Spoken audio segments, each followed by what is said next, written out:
হাসরের মাঠ এমন ভয়ঙ্কর হবে, সূর্যের গরমে বেনামাজি গুনাহগারের মাথার মগজগুলো ভাতের মারের মতো ফুটতে থাকবে। কান্নায় এত পাগল, কেউ কারো দিকে তাকাবারও সুযোগ হবে না। নবী নিজে কান্না করতেছেন, যার কোনো গুনাহ নাই। ও আল্লাহর বান্দারা, তারা যদি কাঁদে, আবু বকর যদি কাঁদে, তোমার আমার তো কোনো আমলই নাই, তোমার আমার গুনাহ গুনাহ গুনাহ। আল্লাহ বলেন, আমি জানছি তুই যে সারা রাত মেয়েদের সাথে কথা বলছো, তোর মাও দেখে নাই, বাবাও দেখে নাই, আমি বাউলাই তো দেখছি।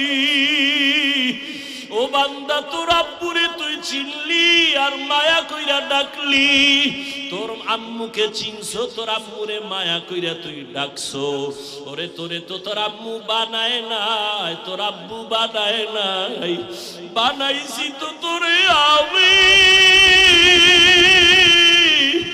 একবারও তুই আমি আল্লাহকে আল্লাহ বইলা তো ডাক দিলি না।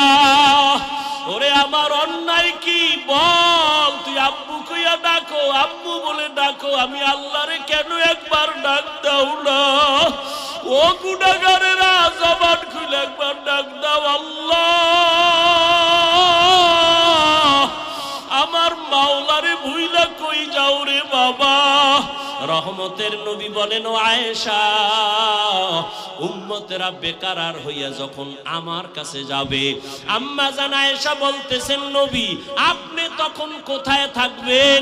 মুসা নবী কান্না করবে, ঈসা নবী কান্না করবেন, ইব্রাহিম কান্না করবেন, তখন আপনি কোথায় থাকবেন?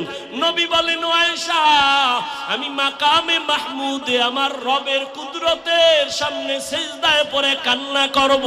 তবে সব নবীরা নিজেদের জন্য কাঁদবেন, আমি একবারও বলবো না ও আল্লাহ আমারে বাঁচাও। আমি নবী কান্না করে বারবার বলবো, আল্লাহ আমার উম্মতের বাঁচাও, আমার উম্মতের বাঁচাও, আমার উম্মত যেন জাহান্নামের আগুনে না যায়। আমার আল্লাহ তখন বলবে, নবী কাঁদবেন না, মাথা উঠাইয়া আপনার উম্মত গুলোরে ধইরা ধইরা নিয়ে যান জান্নাতের পথে। ও আয়েশা, তখন আমি উম্মতের ধরে ধরে নিব জান্নাতের পথের দিকে। আম্মা জান আয়েশা বলেন, নবী কোটি কোটি কোটি মানুষের ভেতরে মুসা নবীর উম্মত, ঈসা নবীর উম্মত, আপনার উম্মতের চিনবেন কেমনে?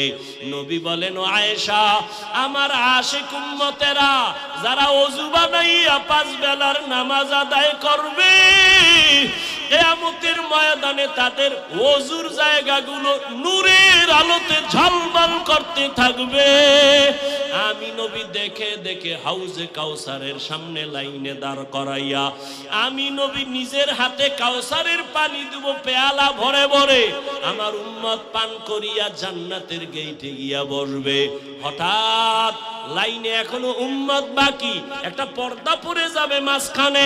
আমি জিজ্ঞাসা করব, এই ফেরেশতা, আমার লাইনে উম্মত আসেনি বলে আছে, পর্দা ফালাইলা কেন?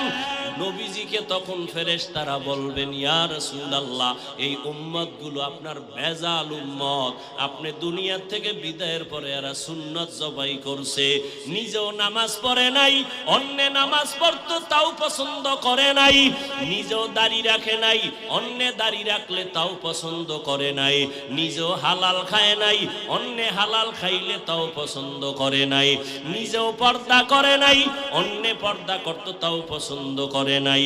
সহি হাদিস নবী বলেন, তখন আমি একটু রাগ কইরা বলবো, সহকান সহকা লিমান গায়্যারা মিন বাদি।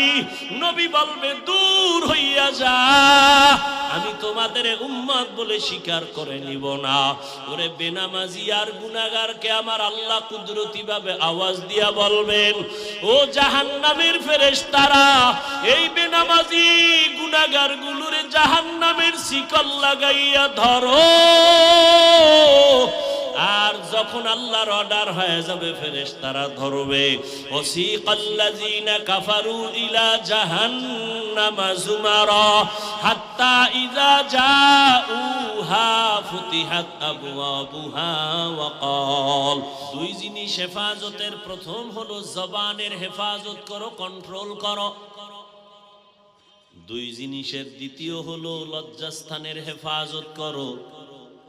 নবী বলেন এই দুই জিনিস হেফাজতের জিম্মাদারি যদি নাও, আমি নবী তোকে জান্নাতে নেওয়ার জিম্মাদারি নিব।